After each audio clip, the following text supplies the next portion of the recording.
दोस्तों, एक इंसान अपनी दुनिया में व्यस्त था, मस्त था। तभी एक दिन अचानक से उसे अपनी 11 साल पुरानी पत्नी की याद सताने लगती है। दोस्तों, उस गांव की याद सताने लगती है। वो कच्चे रास्ते, वो बगीचे, वो पोखरे, वो जगह जहां पर वो अपने पत्नी के साथ अपनी जिंदगी के कुछ बेहतरीन लम्हे गुजारे थे, उन सब चीज़ों की उसको याद आने लगती है।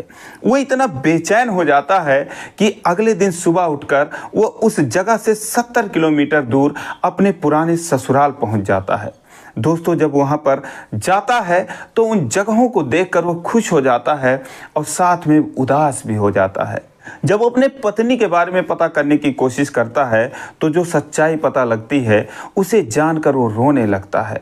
दोस्तों, ये एक सच्चे प्यार करने वालों की दर्द भरी कहानी है। आइए जानते हैं पूरी कहानी इस वीडियो में। लेकिन आगे बढ़ने से पहले बस वही रिक्वेस्ट कि आप वीडियो को लाइक कर दीजिए, चैनल को भी सब्सक्राइब कर लीजिए ताकि मेरा हौसला बढ़ता रहे। दोस्तों, ये कहानी है बिहार के जिला गोपालगंज की। उस व्यक्ति का नाम सुरेश होता है।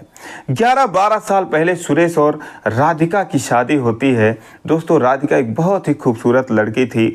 कम उम्र में उसकी शादी हो गई थी। सुरेश और राधिका दोनों बहुत ही प्यार भरा जीवन गुजार रहे थे, बेहतरीन लम्हे गुजार रहे थे। तभी जो सुरेश के परिवार वाले थे वो पति और पत्नी के बीच में दरार डालने की कोशिश करने लगते हैं, उनके जिंदगी में जहर घोलने की कोशिश करते हैं। दोस्तों, वो इसमें कामयाब भी हो जाते हैं क्योंकि सुरेश जो था वो बहुत ही कमाऊ लड़का था और कमा कमा कर अपने परिवार में पैसे देता था। और जब राधिका से उसकी शादी होती है तो राधिका ज़्यादातर अपने मायके में ही रहती थी क्योंकि उसके अलावा उसके माँ बाप का कोई नहीं होता है।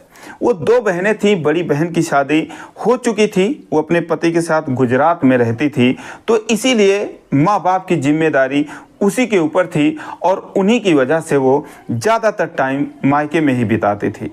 दोस्तों, वो मायके में रहती थी तो सुरेश भी जब भी मुंबई से आता था तो ज़्यादातर अपने ससुराल में ही अपने पत्नी के ही पास रहता था और कुछ पैसे भी उसको देता रहता था। तो उसके घर वालों ने, जो उसके भाई थे, वो 4 भाई होते हैं, और उनकी जो पत्नियां थीं, इन लोगों ने सोचा कि कहीं ऐसा ना हो कि एक दिन वो सारा पैसा अपनी पत्नी के नाम देने लगे और हमारे हाथ में कुछ ना आए। तो इसीलिए दोस्तों, वो सारे के सारे उसके पीछे लग गए। वो मुंबई कमाता था तो उसका कान भरते थे कि तुम्हारी पत्नी बदचलन है, मायके में रहती है, उसका चाल चलन ठीक नहीं है, तुम पैसे देते हो, इधर उधर उड़ाती है, इनसे बात करती है, उनसे बात करती है, हमने उसको यहाँ पकड़ा, वहाँ पकड़ा, तमाम तरह की बातें। दोस्तों, इस कदर उनके ज़िंदगी में वो लोग जहर घोल देते हैं कि ये पति पत्नी एक दूसरे का साथ छोड़ देते हैं।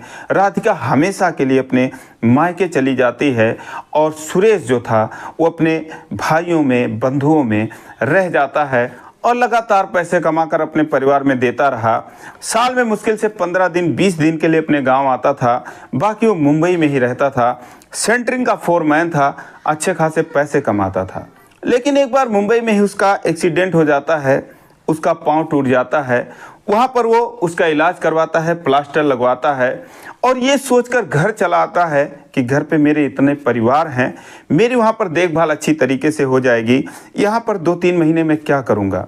लेकिन दोस्तों, जब सुरेश घर आता है तो 6 महीने रुक जाता है और इन 6 महीनों के अंदर अंदर वो पाता है कि ये सारी दुनिया मतलबी की है, सब पैसों के साथी हैं, पैसों के अलावा ना तो कोई रिश्ता है और ना तो कोई नाता है। दोस्तों, जैसे ही वो घर पे आता है तो उसके घर वाले कहते हैं कि मुंबई से यहाँ क्यों चले आए, वहाँ पर अच्छे हॉस्पिटल हैं, अच्छी सुविधाएं हैं, वहीं पर रहते तो अच्छा होता। इस पर जो सुरेश था वो कहने लगा कि यहाँ हॉस्पिटल की ज़रूरत नहीं है, मैंने प्लास्टर लगवा लिया है, दवाई ले रखा हूँ, दवा चल रही है, बस मुझे आराम की ज़रूरत है, सुबह शाम गर्म और ताज़े खानों की ज़रूरत है, इसके अलावा कुछ नहीं है।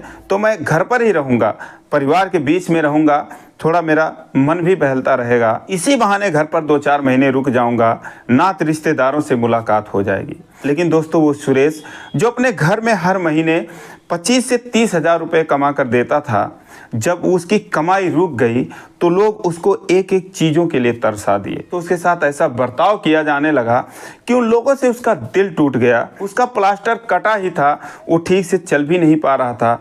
तभी उस पर मुंबई जाने के लिए दबाव बनाया जाने लगा कि घर में पैसों की किल्लत है, अब यहाँ रहकर क्या करोगे, जाओ वहाँ 4 पैसे कमाओ तभी घर चलेगा। अब ये सब बातें सुनने के बाद और जो उसके साथ बर्ताव किया जा रहा था, इन सब चीज़ों से दुखी हो गया और एक दिन बोल दिया कि अब मैं एक पैसे तुम लोगों को नहीं दूंगा, तुम लोग अपना देखो, मैं अपना देखूंगा।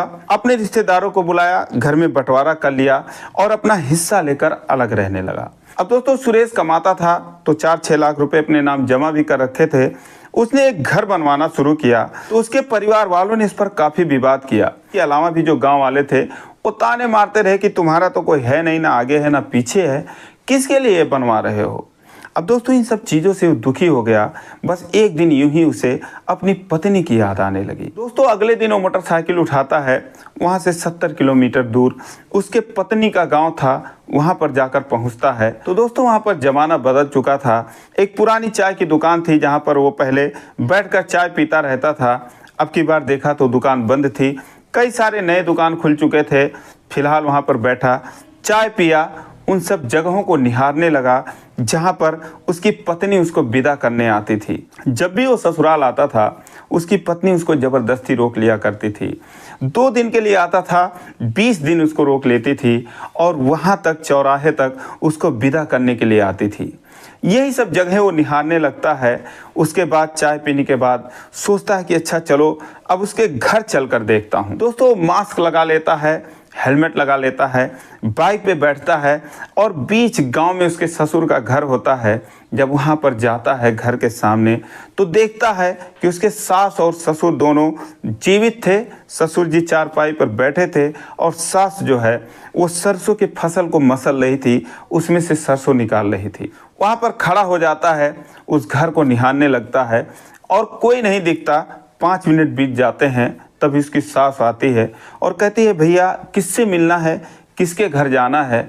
सुरेश कहता है कि कहीं नहीं, बस यूं ही ऐसे ही इसी गांव में जाना है। दोस्तों दरवाजे की तरफ देख रहा था कि काश राधिका निकले या कोई और निकले, लेकिन वहाँ से कोई नहीं निकलता।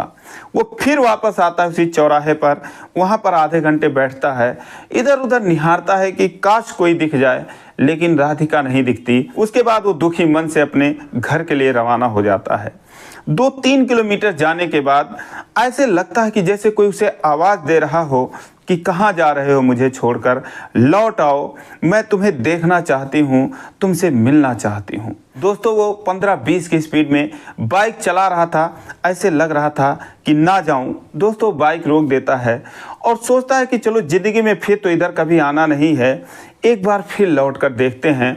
और फिर वापस आता है, सोचता है चलो उस पोखरे पर देख लेता हूँ जहाँ पर गर्मियों के दिन में पूरा गांव लू से बचने के लिए इकट्ठा हो जाता था। उस बगीचे में वो भी जब जाता था तो वहाँ पर लोग हंसी मजाक किया करते थे। कई बार जब वो ससुराल रहता था तो वहाँ पर राधिका के साथ जाया करता था। दोस्तों पोखरे और बगीचे के बगल से कच्चा रास्ता जाता था जिस पर अब खड़ंजा बिछ चुका था। जब उस रास्ते पर जाता है तो देखता है कि बगीचे के बगल में 8-10 बकरियां चर रही हैं। एक औरत जो है अपने गोद में बकरी का बच्चा लिए हुए उसको प्यार कर रही है, दुलार कर रही है। वो खुश हो जाता है, सोचता है चलो इनमें देखता हूँ, क्या पता इसमें मेरी राधिका हो। दोस्तों उधर बाइक मोड़ देता है और जब जाकर उस महिला के पास पहुंचता है जो बकरी के बच्चे को अपने गोद में ले रखी थी, तो देखता है, हैरान रह जाता है, वो वही राधिका होती है। जब उसके पास बाइक रोकता है, राधिका उसको देखती है तो देखता है उसके मांग में सिंदूर है, लेकिन ना तो कोई गहना है ना तो कोई श्रृंगार है, फिर भी वही खूबसूरती, वही मासूमियत, वही सादगी सब कुछ झलक रही थी। दोस्तों उसकी आंखों में आंसू आ जाते हैं। राधिका उसको निहारने लगती है, लेकिन जब कोई रिस्पॉन्स वो नहीं देता है तो सोचती है होगा कोई आया होगा, तो वो अपना फिर से बकरी के बच्चे को प्यार करने लगती है। दोस्तों उसके खुशी का कोई ठिकाना नहीं था। वो उससे पूछता है कि वो बकरियां किसकी हैं, तो कहती है मेरी हैं। तो कहता मुझे एक चाहिए। राधिका कहती है कि नहीं अभी बिकने लायक नहीं है, अभी ये छोटी छोटी हैं, अभी तैयार नहीं है। तो कहता मुझे पालने के लिए ही चाहिए, मुझे छोटी ही बकरी चाहिए। अब सुरेश जब राधिका से बातें करता है तो दोस्तों राधिका सुरेश की आवाज़ को पहचान जाती है। जब उसकी आवाज़ को पहचान जाती है तो उसका सीना जोर जोर से धड़कने लगता है, वो जोर जोर से सांसें लेने लगती है, उठ के खड़ी हो जाती है और कहती है कि अपना हेलमेट उतारो। तो सुरेश कहता है कि मैं कोई चोर उचक्का नहीं हूँ, मैं ऐसे ही बकरी के बारे में पूछ रहा हूँ। लेकिन राधिका कहती है कि नहीं प्लीज़ आप अपना हेलमेट उतारो एक बार। तो सुरेश कहता है कि नहीं अभी बिकने लायक नहीं है, अभी ये छोटी छोटी हैं, अभी तैयार नहीं है। तो कहता मुझे पालने के लिए ही चाहिए, मुझे छोटी ही बकरी चाहिए। अब सुरेश जब राधिका से बातें करता है तो दोस्तों राधिका सुरेश की आवाज़ को पहचान जाती है। जब उसकी आवाज़ को पहचान जाती है तो उसका सीना जोर जोर से धड़कने लगता है, वो जोर जोर से सांसें लेने लगती है, उठ के खड़ी हो जाती है और कहती है कि अपना हेलमेट उतारो। तो सुरेश कहता है कि मैं कोई चोर उचक्का नहीं हूँ, मैं ऐसे ही बकरी के बारे में पूछ रहा हूँ। लेकिन राधिका कहती है कि नहीं प्लीज़ आप अपना हेलमेट उतारो एक बार। दोस्तों बाइक को खड़ी कर देता है, बाइक से उतर जाता है और अपना हेलमेट उतार देता है। जैसे वो अपना हेलमेट उतारता है, जब उसके चेहरे को देखती है तो दौड़ के उसके सीने से लग जाती है और फूट फूट कर रोने लगती है। सुरेश भी रोने लगता है। राधिका कहती है कि यहाँ पर तुम कैसे आ गए, इतने दिनों तक तुम कहाँ थे, मैं तुम्हारा रास्ता देख रही थी, मेरी आत्मा तुम्हें देखने के लिए तरस गई थी, तुम कहाँ थे, आज भूल कर कैसे इधर आ गए। सुरेश कहता है कि मैं तुम्हें लेने आया हूँ। तो राधिका कहती है कि झूठ मत बोलो, मेरी जान निकल जाएगी, मैं कुछ कर लूँगी, सच सच बताओ तुम यहाँ पर कैसे आ गए इतने दिनों बाद। सुरेश कहता है मैं सच बोल रहा हूँ, मैं तुम्हें लिवाने आया हूँ, तुमसे मिलने आया हूँ। दोस्तों एक बार फिर उससे अलग होती है, उसका चेहरा निहारती है और एक बार फिर उससे लिपट जाती है। ये वाकया जो है दूर से दो औरतें देख रही थीं, वो भी उसकी तरफ बढ़ते चली आती हैं। सुरेश उसको चुप कराता है, बोलता है चुप रहो, कोई देखेगा तो क्या कहेगा। लेकिन राधिका जो है उसके कुछ समझ में नहीं आ रहा था, वो उसको देख के एकदम पागल हो चुकी थी, उसको छोड़ने का नाम ही नहीं ले रही थी। दोस्तों जो औरतें आती हैं उनमें से एक राधिका की चाची लगती है, सुरेश को देखते ही पहचान जाती है और बोलती है क्या भैया, कहाँ से आ गए तुम, इतने दिनों तक कहाँ पर थे, आज इधर की कैसे याद आ गई। दोस्तों वो कहता है कि पहले आप इनको चुप कराओ, फिर मैं सारी बात बताता हूँ। उसकी चाची जो है राधिका को उससे अलग करती है, चुप कराने की कोशिश करती है, लेकिन वो बस रोए ही जा रही थी, रोए ही जा रही थी, उसका हाथ छोड़ ही नहीं रही थी। दोस्तों सुरेश जो है खुद को संभालता है, लेकिन अपने पत्नी का इतना प्यार देखकर वो भी रोने लगता है। तो उसकी चाची जो है दोनों को समझाती है और कहती है भैया देखो, इतने दिनों तक तुम उसे छोड़ दिए थे, लेकिन आज भी देखो ये तुम्हारे नाम पर सिंदूर लगाती है। हम कहते हैं कि क्यों लगाती हो जब पति साथ नहीं रहता, तो कहती है कि साथ में नहीं रहता तो क्या हुआ, मर तो नहीं गया है, जिंदा है कहीं ना कहीं, तो मैं इसीलिए लगाती हूँ और इसी बहाने उसको याद करती रहती हूँ। तो देखो भैया ये अभी भी तुम्हारे नाम पर अपनी ज़िंदगी काट रही है, स्कूल में आया का काम करती है, 2000 रुपये वहाँ से मिलते हैं और इन बकरियों से 5-10 हज़ार रुपये साल में इसको मिल जाता है। बूढ़े माँ बाप हैं, उनकी दवाई का खर्चा है, किसी तरीके से मेहनत मजदूरी करके अपनी ज़िंदगी गुजार रही है। भैया तुम तो छोड़ के चले गए, बाल बच्चे वाले हो गए, तुम्हारा क्या पूछना, लेकिन आज देखो कैसे फिर भी पागल की तरह तुमसे लिपट के रोए जा रही है। तो सुरेश कहता है कि नहीं चाची, मेरा भी इस दुनिया में कोई नहीं है, मैंने भी शादी नहीं करी है, मैं भी अकेला ही हूँ। चाची मैं तो राधिका से मिलने आया हूँ, या यूँ कहो कि मैं इसको लेने आया हूँ। दोस्तों जब उसकी चाची ये बात सुनती है, बहुत खुश होती है, रोने लगती है। चाची कहती है क्यों नहीं जाएगी, जरूर जाएगी। दोस्तों फिर सारे लोग बैठ जाते हैं। राधिका उसको निहारे जा रही थी और साथ में कहती है कि कैसे उसके घर वालों ने इन दोनों की ज़िंदगी में जहर घोल दिया। वो फिर उसकी चाची कहती हैं कि देखो ये सब भूल जाओ, जो हुआ सो हुआ, अब आगे की शुरुआत करो, एक बार फिर से तुम दोनों अपना घर बसा लो। फिर राधिका कहती है कि मेरी आत्मा इनसे मिलने के लिए तरस रही थी, मैंने इनको देख लिया, मिल लिया, लेकिन मैं अपने माँ बाप को उनके अंतिम दिनों में इस तरीके से छोड़कर कहीं नहीं जाऊंगी। सुरेश कहता है कि सिर्फ तुम्हें ही नहीं बल्कि मैं सबको लेकर चलूँगा, मैं घर बनवा रहा हूँ, घर वालों से मैं बिल्कुल अब अलग हो चुका हूँ और 1-2 महीने में घर बन जाएगा और उसके बाद हम सारे लोग साथ में चलेंगे। दोस्तों उसके बाद सुरेश कहता है अब मैं तुम्हें खोना नहीं चाहता। तो उसके बाद वो घर पे जाता है, वहीं पर रुक जाता है राधिका के पास ही, और एक बार फिर से दोनों की दुनिया बदल जाती है। 5-6 दिन वहीं पर रुक जाता है और उसके बाद अपने घर चला जाता है, अपना घर बनवाता है और फिर आकर राधिका को, उसके माता पिता को बहुत ही इज्जत से, बहुत शान से अपने घर लेकर जाता है। दोस्तों जब ये गांव वाले देखते हैं, उसके घर वाले देखते हैं, दंग रह जाते हैं, हैरान रह जाते हैं। एक बार फिर उसके घर वाले उसकी ज़िंदगी में जहर घोलने के लिए पहुंचते हैं और कहते हैं इसको लाने की क्या ज़रूरत है, 10-12 साल पता नहीं क्या कर रही थी, कितने कर्म किए, कहाँ कहाँ घूमी, इसको लाने की क्या ज़रूरत थी, तुम कहते थे हम तुम्हारी नई शादी करवा देते। लेकिन दोस्तों ये भी सच बात था कि जब भी सुरेश की दूसरी शादी के लिए कोई आता था तो यही लोग उसको भड़का देते थे कि लड़का जुआरी है, पीता है, एक छोड़ के भाग गई तो तुम अपने बेटे की ज़िंदगी क्यों बर्बाद कर रहे हो।